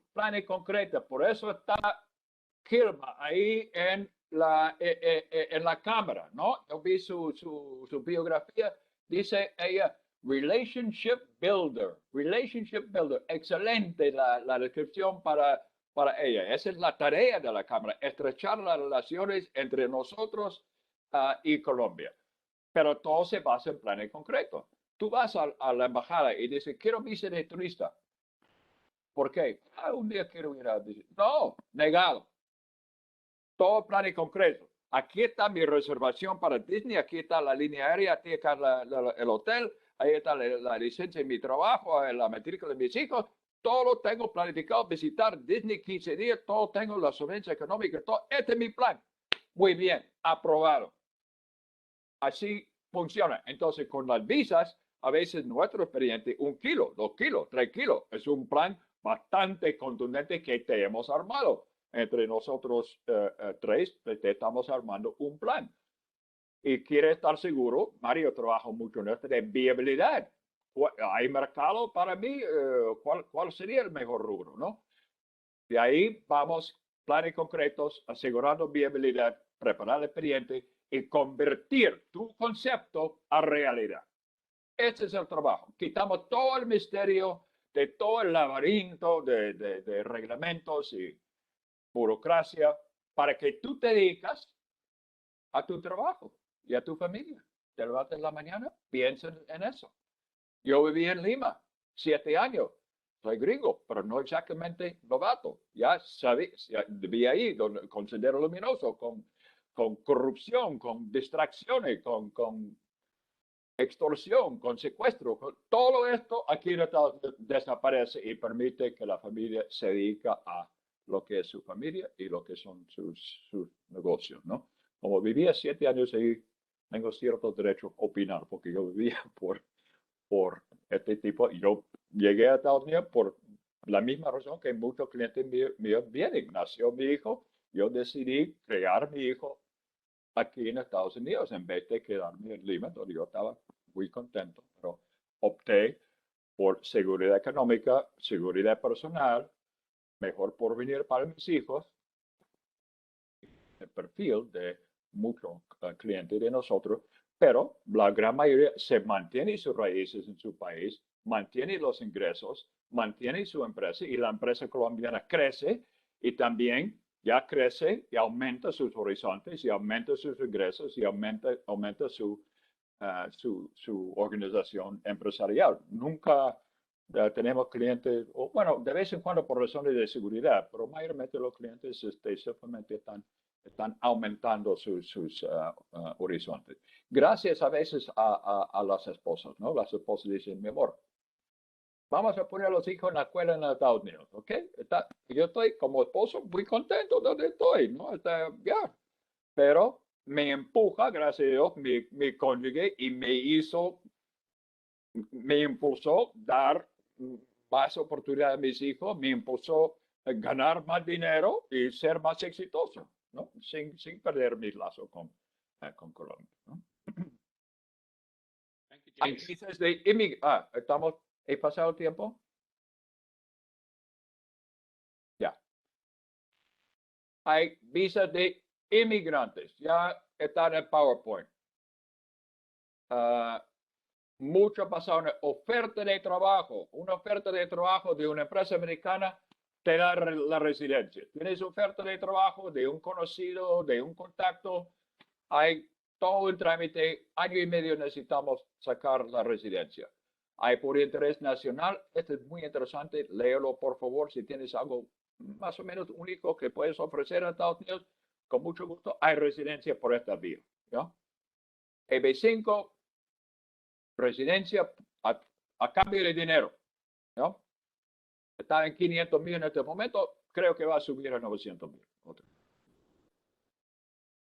Y obviamente por familia. Esa es otra gran ruta a los Estados Unidos, a través de un grado de parentesco. Esa es la otra vía grande para ir a Estados Unidos. Muchas veces ponemos una petición familiar como plan B y también una visa de inversionista simultáneamente, como para tener plan A, plan B. Siempre tratamos de crear opciones, ¿no? Ya, concluí en tiempo récord, creo, estilo gringo aquí, ¿no? Rápido, ¿no? Ya, muchas gracias, Hilma. Muchas gracias, James. Muy interesante todo lo que nos compartiste. Igualmente, tuviste que correr un poco al final, pero estaremos compartiendo las presentaciones, igualmente la tuya. Esa visa de talento extraordinario indirectamente también ha repercutido en el desarrollo del país, así que muy interesante también lo que cuando ondeaste en el tema de las visas con talento extraordinario. Bueno, muchas gracias, James. Por último, para medir el impacto de estas decisiones que tienen para colombianos, los dejo con Doria Abogados. Javier Doria, que es socio fundador de Doria Abogados, es abogado, especialista en Derecho de Negocios de la Universidad Externado de Colombia, especialista en Derecho Administrativo, magíster en Derecho Público y doctor en Derecho de la Universidad del Norte. Se ha desempeñado como profesor universitario y director de la Oficina Jurídica del Departamento de Bolívar, asesor de la Alcaldía de Cartagena y asesor de empresas como Ecopetrol, Grupo Éxito y Johnson & Johnson. Doria Abogados es una firma de asesoría y gerenciamiento legal de proyectos, la cual provee servicios de asesoría legal, asistencia y representación en derecho público y privado, con presencia en la región Caribe y en las ciudades más importantes de Colombia. Muy bienvenido, Javier. Y ya veo que Bueno, estás compartiendo. Excelente. Aquí lo sí, estamos ya. viendo. Ok, bueno, no, primero que todo, pues agradecer obviamente a Gilma España y Ann Chams por la invitación a este espacio tan interesante y digamos agradecer a quienes me han antecedido en las intervenciones, a Carlos Castellón, a Mario Suárez y a James por esa información tan importante que están compartiendo con todos nosotros y que además acreditan la experticia que tienen en el manejo de estos temas. No puedo iniciar sin llamar la atención acerca de la increíble conocimiento que tiene James de la cultura latinoamericana. No parece que hubiera vivido en Lima, ¿cierto? Sino en Cartagena a lo mejor un buen tiempo. Bueno, Gracias. Muchas gracias. Vamos a hablar un poco sobre algunos mitos y realidades que hay cuando un empresario toma la decisión de residenciarse o de empezar a hacer negocios en otro país. Y estos mitos y realidades parten básicamente de la práctica y de las consultas que de manera frecuente hemos tenido nosotros en nuestro despacho. Mi intervención va a ser una intervención muy práctica, muy precisa, y ahí seguramente nos vamos a ganar el tiempo, Ilma, que tenemos de un poco de retraso. Pero lo primero es, el primer mito que debemos romper, que debemos acabar, es el que muchos colombianos piensan que cuando empiezan a hacer operaciones comerciales en el exterior, en Estados Unidos o cualquier otro país del mundo, o deciden residenciarse en otro país, está en riesgo su nacionalidad. Muchos creen que en el momento en que deciden trasladarse o residenciarse solos o con su familia, pues digamos pierden esa condición de colombianos. Y lo primero que hay que decir frente a esto, y es muy importante, es que en Colombia hay una ley que es la ley 43 de 1993, ¿cierto? Que indica con toda claridad, que por hacer un proceso de residencia, incluso por aquí la nacionalidad de otro, en otro país, nosotros no perdemos la condición de colombianos, no perdemos nuestra ciudadanía como colombianos. Eso quiere decir que los colombianos podemos tener la ley colombiana, la constitución colombiana permite que nosotros tengamos más de una nacionalidad. La única condición es que en todo caso, cuando nos encontremos en territorio colombiano, fungamos como colombianos, es decir, que estando en Colombia, ¿cierto? Debemos respetar la constitución y la ley colombiana. Por ahí hay otro tema interesante que tiene que ver con el tema tributario que vamos a hablar, es cuando aún siendo residente se entiende que eres sujeto tributario en Colombia, que eso también es importante dentro de esta pequeña intervención que voy a hacer. Pero lo primero es eso, romper ese mito. El mito es que perdemos la nacionalidad colombiana. La realidad es que ello no ocurre simplemente porque nuestra ley y nuestra constitución permiten que los colombianos tengamos más de una nacionalidad.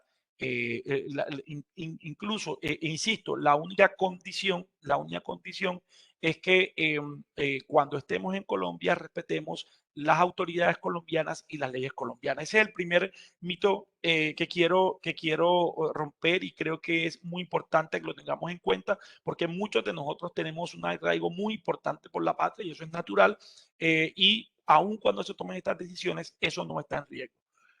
Hay otra situación, otro mito importante que debemos superar, y es un mito muy conveniente para algunos de nosotros, y es que pensamos que por residenciarnos fuera de Colombia o por empezar a hacer negociaciones por fuera de Colombia, ya no tenemos que tributar en nuestro país. Muchos piensan que a partir de ese tipo de decisiones ya no hay que volver a tributar en Colombia. Y estamos hablando de todo esto porque yo estoy seguro que digamos, tenemos personas que están aquí escuchando esta conferencia, este panel, con la intención a lo mejor de tomar una decisión. Y entonces cuando tomamos una decisión de esta naturaleza, además de saber todo lo que nos han impuesto, todo lo que han expuesto las personas que me han antecedido en las intervenciones, qué hacer allá, cómo hacerlo, es también saber cómo queda nuestra condición en Colombia, cómo quedamos en Colombia. Y el otro mito es que creemos entonces que no hay que seguir tributando en Colombia. Y la realidad frente a ese mito es que eso va a depender de algunas circunstancias, y ese, digamos, ello tiene que ver básicamente desde el punto de vista tributario con los activos y con la renta, dos conceptos muy claros en materia de tributación en cualquier jurisdicción, ¿cierto? Pero en lo que tiene que ver con Colombia, básicamente, lo que tiene que ver con activos, hablemos primero de activos y luego hablemos de renta. Lo que tiene que ver con activos es que básicamente el Estatuto Tributario colombiano indica que cualquier colombiano que posea activos en el exterior de cualquier naturaleza está obligado a presentar una declaración anual de activos en el exterior. Así se llama, una declaración de activos en el exterior. Entonces, cuando tomamos esas decisiones de invertir, de comprar una empresa, de constituir una sociedad, de tener una operación comercial en otro país, en este caso, pues, Estados Unidos, los colombianos debemos seguir, debemos hacer una declaración de activos en el exterior. En esa declaración de activos en el exterior debe indicarse con claridad la discriminación del tipo de activos, el valor patrimonial de los activos que tenemos en el exterior, la jurisdicción exacta donde están localizados, todo a corte 1 de enero de cada año. ¿Quiénes están obligados a hacer esa declaración? Cualquier persona que posea activos en el exterior, ¿cierto? Y que el valor de esos activos sea superior a lo que en Colombia por estatuto tributario se define como VT, 2000 VT. Para ponerlo en pesos colombianos, ¿cuántos son 2000 VT? Aquí hice la operación. 2000 VT al año 2021 en Colombia son 72.616.000 pesos. Es decir, ¿quiénes están obligados a hacer esa declaración de activos en el exterior? Pues los colombianos que en el exterior posean bienes que a precio del año 2021 superen activos, ¿cierto? Superen activos que a costos del año 2021, que a valor, disculpen, del año 2021 superen los 72.616.000. Es decir, seguramente en la mayoría de los casos, para efectos fiscales en Colombia, quienes decidan tener una operación comercial en el exterior van a estar sometidos a esta declaración de activos en el exterior. Aparte de ello, nuestro estatuto tributario tiene una consideración de si los activos superan los 3.580 VT o no lo superan, porque a partir de esa consideración, entonces debe hacerse declaración de una u otra forma. Para que lo tengamos claro, 3.580 VT a 2021 son 129.982.640 pesos. Es decir, que probablemente un empresario que vaya con un plan de negocio, como hemos dicho, organizado, planificado, seguramente va a estar sometido a hacer esa declaración de activos en el exterior y en la mayoría de los casos, muy probablemente una declaración que supere los 3.580 VT, lo que tendría pues unas consideraciones especiales en materia tributaria en Colombia. Ahora, ¿qué entiende nuestra ley tributaria como activos?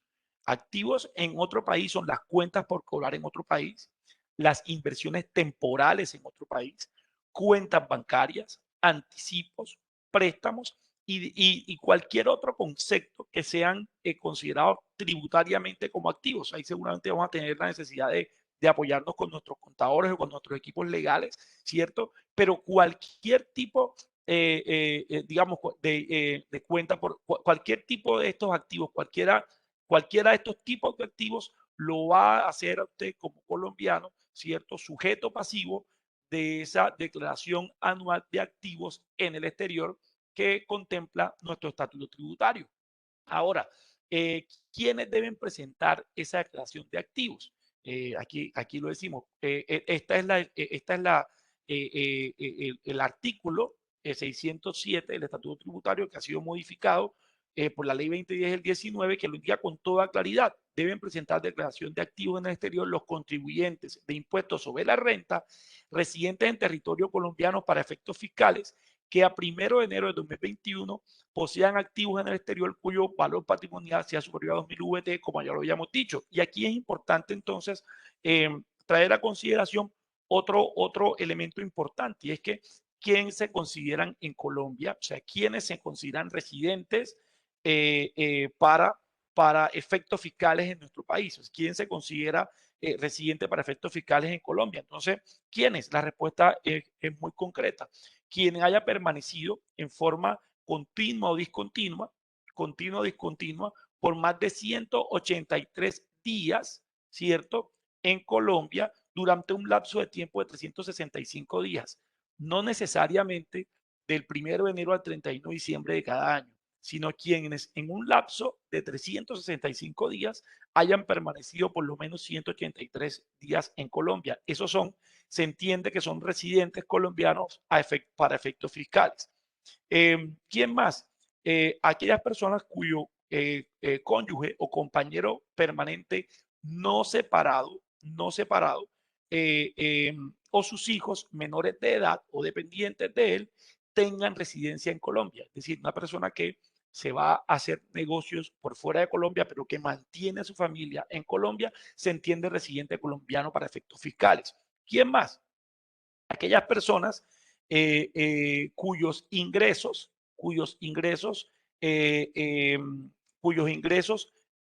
Colombia, cuyos ingresos sean de fuente nacional, el 50% de sus ingresos sean de fuente nacional. Es decir, una persona, aún estando por fuera del país, que conserve ingresos en Colombia que superen el 50% de sus ingresos totales, se entiende residente en Colombia para efectos fiscales.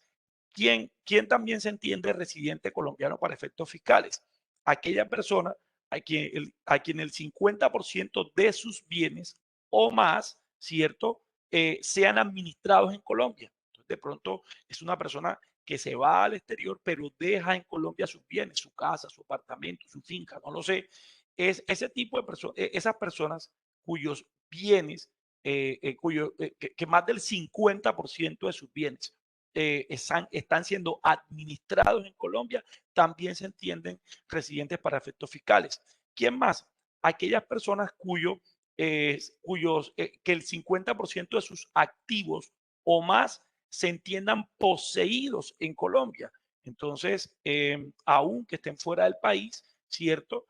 Digamos, por un lapso amplio de tiempo, si el 50% de sus activos o más, y debemos tener en cuenta la definición de activos que acabamos de hacer, se entienden poseídos en nuestro país. Esa persona también se entiende residente en Colombia y también se entiende residenciado en Colombia, ¿cierto? Esto no aplica específicamente para Estados Unidos, pero dice quien tenga residencia fiscal en una jurisdicción calificada por el gobierno nacional como paraíso fiscal. Ese tipo de personas también se entienden residentes en Colombia para efectos fiscales. Y aquí está un poco el formato de la declaración que las personas pueden diligenciar en línea desde cualquier lugar en donde se encuentren y en la que se especifica cuando se declaran activos con valor superior a 3.580 VT y o valor inferior a 3.580 VT. ¿Qué ocurre cuando una persona no hace a tiempo,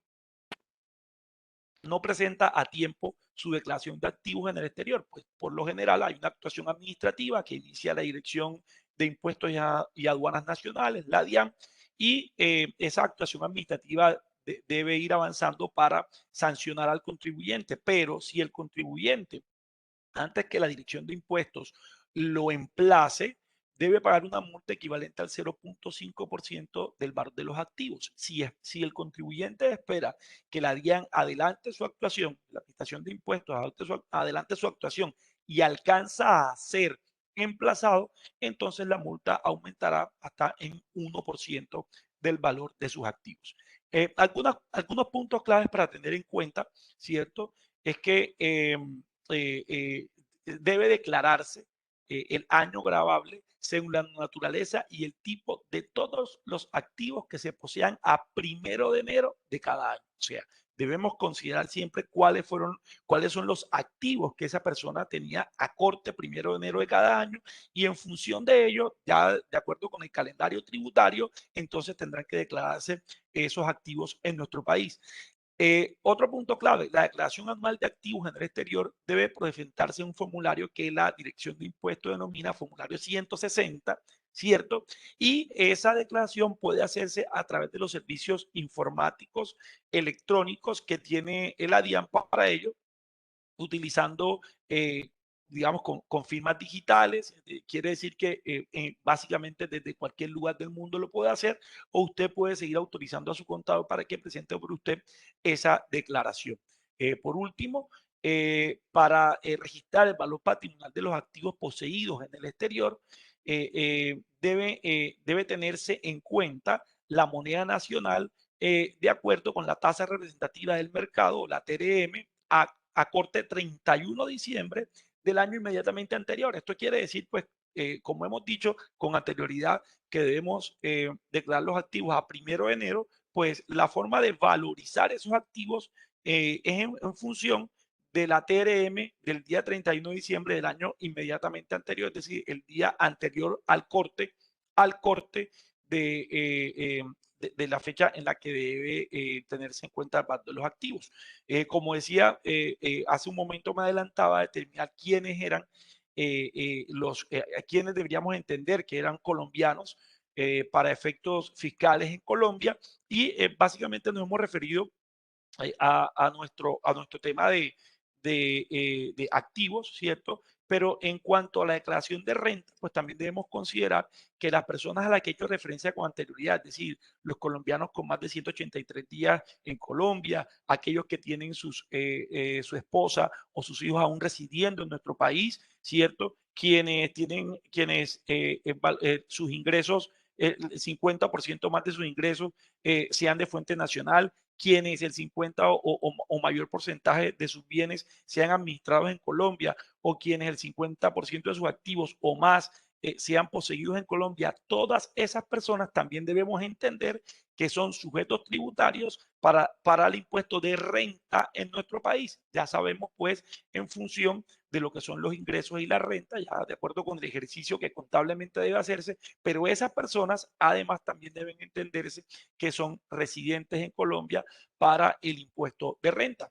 En cuanto a las sociedades, ya con esto básicamente termino, ¿cierto? El Estatuto Tributario dispone que las sociedades y entidades nacionales son gravadas tanto sobre sus rentas como ganancias ocasionales de fuente nacional, como sobre las que se originen de fuentes fuera de Colombia. Eso quiere decir que aquellas personas que a lo mejor están pensando en, digamos, tener una operación por fuera del país, pero todavía van a mantener una operación pequeña en Colombia, o están haciendo todo ese proceso de exportación de bienes o servicios a Estados Unidos o a cualquier otro país, debemos tener en cuenta que también van a quedar grabadas en función de las rentas o ganancias que se originen fuera de Colombia. Entonces, ahí ese es otro análisis que deben tener en cuenta, porque efectivamente, como lo han dicho mis antecesores en sus intervenciones, hay un principio que no obliga a una doble tributación, un principio tributario. Sin embargo, hay que determinar exactamente cómo se tributa, dónde se tributa, a lo mejor dónde es más conveniente. Todo eso será un ejercicio, un análisis financiero que debe hacer, un análisis tributario que debe hacerse, pero es importante que tengamos en cuenta que en principio, de acuerdo con nuestro estatuto tributario, todas esas, todos esos ingresos que pueden tenerse por fuera de Colombia también pueden ser tenidos en cuenta para la tributación a nuestro país. Con esto, pues creo que termino de compartir información precisa y clara sobre los efectos que puede tener la decisión de residenciarse fuera del país para hacer cualquier tipo de operación, y espero que esta información haya sido útil para todos nuestros asistentes. Muchas gracias, Ilva, por tu invitación nuevamente. Claro que sí, Javier, y yo estoy Yes. segura que sí es de mucha utilidad. En este momento quiero aprovechar para abrir micrófonos o para que en el chat me escriban eh, y puedan hacer sus preguntas a los conferencistas. Tengo, sí, Mario. No, cuando tenga un espacito para cerrar con el último slide, donde nos unimos Claro todos que sí, cuatro. sí, mientras que las personas ponen sus preguntas, Gracias. claro que sí, puedes compartir. Gracias, Silva. Básicamente, pues obviamente con la presentación que cada una de las personas dio, esperamos haber cubierto algunas claridades, pero seguramente también generamos muchas inquietudes, ¿sí? Que es algo muy normal. Para eso, a través de AmCham, sí, con el apoyo de Javier Endoria y Carlos y James y los otros colegas, hemos desarrollado una metodología que llamamos Ruta de Internacionalización. Es un proceso sencillo de 5 pasos, donde inicia con un diagnóstico de su empresa, por lo cual siempre lo hacemos a través de una entrevista, hoy en día vía web, la cual conocemos sus proyectos, sus expectativas, ¿sí? Y su nivel de preparación, para basado en eso poder decirle, pasemos al paso 2, 3, 4, 5, dependiendo la madurez, dependiendo del desarrollo, la estructura y la experiencia que tengan en internacionalización, cada empresa tendrá su propia dinámica, ¿sí? Esa dinámica la lideramos nosotros en Expo Americas, que es el primero que hace la entrevista, pero dependiendo de las necesidades, uno a Carlos o uno a James o a Jesús González o a la persona de finanzas a la conversación y le podemos dar unas explicaciones claras y en este caso obviamente también estaremos agregando a Doria en las necesidades de los puntos específicos. Y de esta manera, conociendo esa expectativa y definiendo sus pasos, cada uno de nosotros, de un equipo de trabajo que tenemos, podemos llegar a referenciarlo a alguien que es de nuestra confianza, porque quizás lo más riesgoso de nosotros es referir a alguien que nos quede mal, ¿sí? Mas, sin embargo, si usted tiene una firma, un agente aduanal o un operador logístico o alguien que usted ya tenga confianza, pues trabajamos con él. Lo importante es que podamos apoyarlo en ese aspecto. Entonces, la invitación está a que, además de darle respuesta a sus preguntas ahora enseguida, también a través de AmCham o directamente a nosotros, por favor, solicítenos unos espacios para que podamos tener unas conversaciones individuales sobre sus proyectos, ¿sí? Para su internacionalización en Estados Unidos. Excelente, muchas gracias, Mario. Excelente. Tengo una pregunta por privado que me hicieron y es para James. James, mencionaste en su momento que para tener la visa E1 de inversión se necesitan 3 movimientos de importaciones y exportaciones. ¿Esa inversión tiene un monto mínimo para tener acceso a esta visa? Se mide esto por el valor y la frecuencia de transacciones. Se analiza eso por patrón. Un factor a tomar en cuenta es que si el dinero generado va a ser suficiente sostener la familia económicamente. Entonces, una sola transacción de 10 millones de dólares al año no califica. Pequeñas transacciones que realmente no constituyen negocio suficiente como para sostener la familia o el plan de negocio que hace Mario no indica que están alza como para llegar a este punto, puede ser precario. Me sorprendió recientemente aprobaron en Colombia visa E1 con una señora que tenía 3 transacciones de un valor total de $18,000. Yo le decía a la señora, no te van a aprobar, pero ella no tenía opción, ¿no? Y la aprobaron. Pero no es algo que recomiendo. Hay que tener frecuencia, valor, y no es 3, puede ser 2. Puede ser que mejor, en este caso, se haga 5. Bueno, depende de cada situación, ¿no? Pero mayormente hay que tener algo reconocible en el sentido de que tú puedes vivir ahí con tu familia basado en este negocio, ¿no? Claro. ¿Puedo complementar esa respuesta, Clima? Sí, claro. Esa definición de las transacciones que claramente James habla, ¿sí? Hace parte de lo que yo estaba comentando en mi presentación. Definamos una estrategia, un plan de negocios específico y realista, ¿sí? Que nos diferencie, ¿sí? Dentro de eso hacemos un plan de negocio y se define en la realidad de ese negocio cuánto puede facturar, cuánto puede generar, qué inversión necesita, ¿sí? Y basado en ese plan de negocio lo más realista posible es que el abogado puede elaborar, ¿sí? Su estrategia legal de presentación de aplicación de visa. Pero lo primero, definamos algo que sea realizable, ¿sí? Desde el punto de vista de negocio y se somete a la consideración del abogado, ¿sí? Para poder definir la viabilidad. ¿Por qué se necesita hacer eso? Porque no estamos pensando solamente en que le van a aprobar la visa por primera vez, sino que tiene que ser algo implementable que al 5º año que va a hacer renovación haya podido desarrollar ese negocio para mantenerlo, ¿sí? La visa y la estadía. Entonces, importante definir un concepto de negocio real y de ahí se van a definir cuántas transacciones, cuál va a ser la inversión y cómo se va a poder justificar. Excelente. Tengo otra pregunta por privado. No sé si alguien quiera antes abrir su micrófono, hacer una pregunta.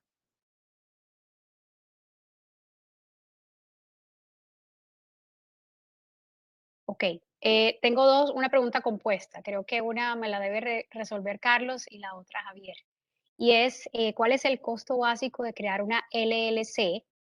Y según la triangulación que mencionaba Carlos en su momento, de tener una LLC, importar de China hacia otro país que no toque Estados Unidos. Ujú. Javier, de pronto la pregunta es, ¿cuál es la implicación de tener una LLC para un colombiano? Sí. Entonces, Carlos, si quieres. Sí, sí, gracias, gracias. Es relativamente fácil. Básicamente lo podemos hacer todo online. Le mandamos un cuestionario con el nombre de la empresa que quiera tener, su nombre, visa, pasaporte, algunas cosas, pero son muy breves, ¿eh? En verdad que lo hacen bastante fácil. Establecer una empresa acá, una LLC, la podemos hacer en Delaware si quieren, que es un poco más de privacidad para su nombre, que lo mantiene un poco más, o en la Florida también con Sunbase. La idea es que yo le escribí el chat a todos con el cell number, el WhatsApp de nosotros, la información, y me escriben, por favor, le doy los costos porque todo depende de varias cosas, y ahí le puedo informar todo, más el cuestionario para hacerlo, pero definitivamente lo pueden hacer todo online, no tienen que estar acá.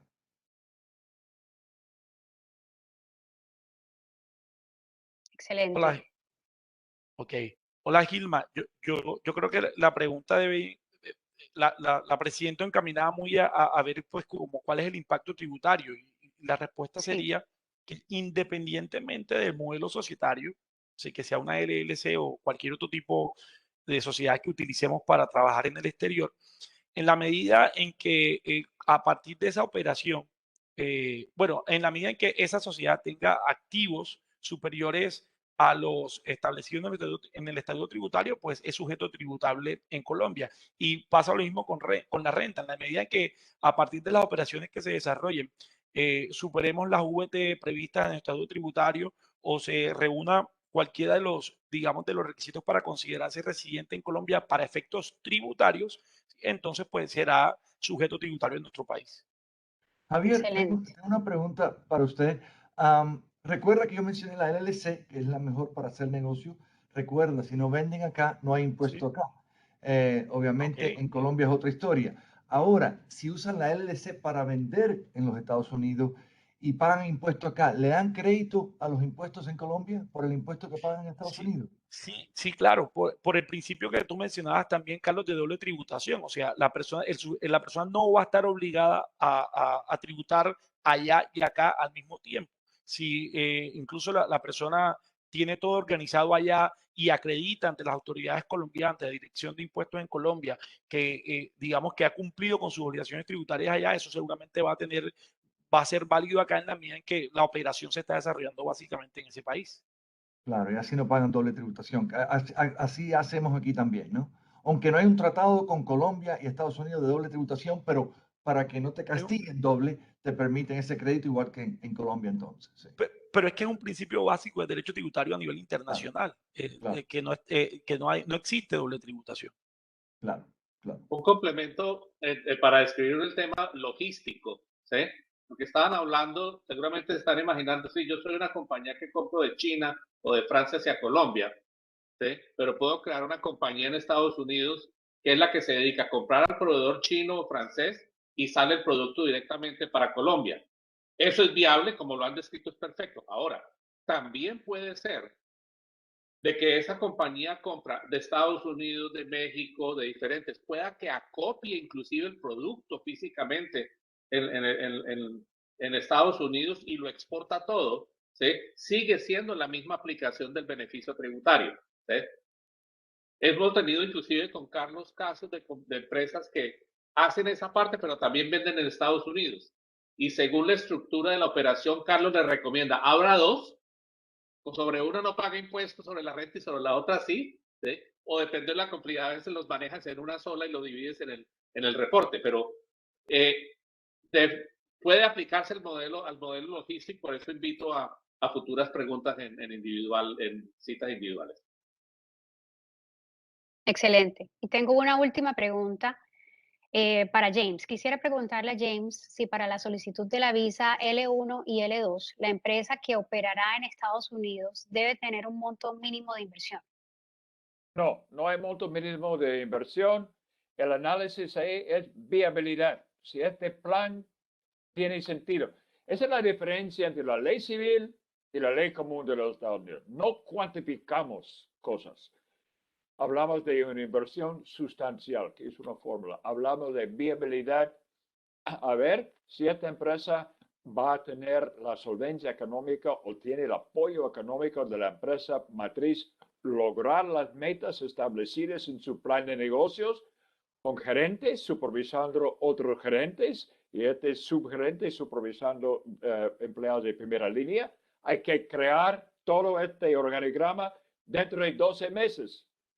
Entonces se analiza, bueno, ¿han hecho suficiente para que esto sea realidad? Y para cada empresa el plan es diferente porque cada rubro tiene diferentes costos, ¿no? La respuesta es no. Hay que, el oficial americano dice, esto tiene sentido, es contundente, se ciñe a la realidad. Esa es parte del análisis, ¿no? Entonces el monto para cada empresa será diferente. Doy un ejemplo sobre eso, Gilma, que lo utilizamos mucho con James. Es de que si yo voy a montar una distribuidora de tractores, $50,000 no me alcanza. Pero si voy a montar una distribuidora de tornillos, es más que suficiente para soportar el proyecto como inversión. ¿Sí? Claro. Hay que demostrar de que genera ingresos suficientes para que cubra los ingresos de la familia y que la persona no se vuelva carga social, pero como inversión está directamente relacionado al tipo de modelo, al modelo de negocio. Mayra, Cuando hay duda, ya la visa E2 disponible, optamos para la visa E2 y evitar un poco el gran organigrama que va a requerir el gobierno para el E1.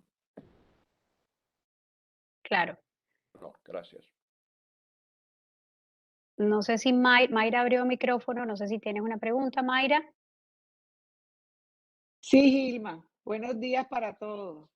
Buenos días. Qué bueno saludarlos. No, yo quería como aportar algo tan sencillo, es que los americanos tienen que entender que uno también, no todos queremos tener un negocio allá, no todos queremos montar una empresa allá, pero casi todos queremos ir a visitar a los Estados Unidos con nuestra familia. Entonces uno vive en una tensión de entrar, de llegar a la inmigración. Es horrible. Entonces también debe haber una política de bienvenida, que la gente, pues después que te conozcan, que sepan de que eres una buena persona, te traten como tal. Muchas gracias. Bueno, no Muchas solo gracias, los Mayra. internacionales lo tratan en veces mal, a mí en veces que me han hecho preguntas acá siempre cuando entro por inmigración, ¿no? Pero una vez me pararon, ¿eh? Alguien con mi nombre parecido tenía problemas y me aguantaron y no te dicen nada hasta que no resolvieron todo y me dijeron gracias. Le pregunté qué pasó, nada, gracias. Y eso es así, ¿no? Pero pasa esas cosas. Totalmente de acuerdo. El cuerpo de aduana es una de las agencias del gobierno con mayor problema de moral. Hablo con mi amigo, es el jefe del aduana ahí en el aeropuerto, y él viene de la banca, él viene del sector privado. Él es súper caballero con todo. Y él recalca y enseña día y noche. Tú puedes ser caballero, profesional, no tienes por qué maltratar a nadie, ¿no? Me hace recordar de un juez cuando era joven. El juez sale alegre, saluda a todo el mundo, primer demandado viene, está sentenciado a 30 años de cárcel. Ya, ok, próximo caso, ¿no? Feliz, alegre, caballero. Y Pero todo con mi onda. es un problema. Formamos un grupo con nuestros congresistas para luchar para lo que usted está mencionando. Ellos sí se vuelven cínicos. Muchos narcotraficantes, niños raptados, lavando dinero, gente violenta, están entrando ahí, pero no tiene por qué faltar su caballerosidad en el trato de la gente. Siempre estamos velando por eso. Gracias por tu comentario. A mí me da vergüenza como americano que tenemos que estar hablando de ese tema tanto, ¿no? Sí. Anécdota, James. Hay tiempo, Gilma. Estamos ya cortísimos. Se terminaba a las 10:30, pero Ok, bueno, para la próxima. vale. No, y como les digo, vamos a hacer esta grabación posible para que la puedan ver. La vamos a subir esta tarde. las presentaciones de cada uno de los conferencistas también. Y me gustaría terminar diciendo bueno, que esta alianza ha sido creada para todos ustedes. Pueden hacer consultas individuales con nuestros 4 conferencistas para que los asesoren de la mejor manera si tienen intenciones de llegar al mercado estadounidense. Para nosotros en AmCham Cartagena, como les mencioné al principio, es súper importante apoyar estos procesos para todos ustedes en el desarrollo de negocios en Estados Unidos. Y yo creo que hoy se llevaron una muy buena idea de que es posible, de que no tienen por qué dar miedo y de que existen muchas posibilidades para todos ustedes. Y bueno, y con esto terminamos la charla de hoy. Muchísimas gracias, Carlos, James, Mario y Javier, y a todos ustedes por su tiempo y por acompañarnos el día de hoy. Muchísimas gracias. Muchas gracias. Gracias. Chao, chao. Un placer. Mucho Hasta luego. gusto. Chao.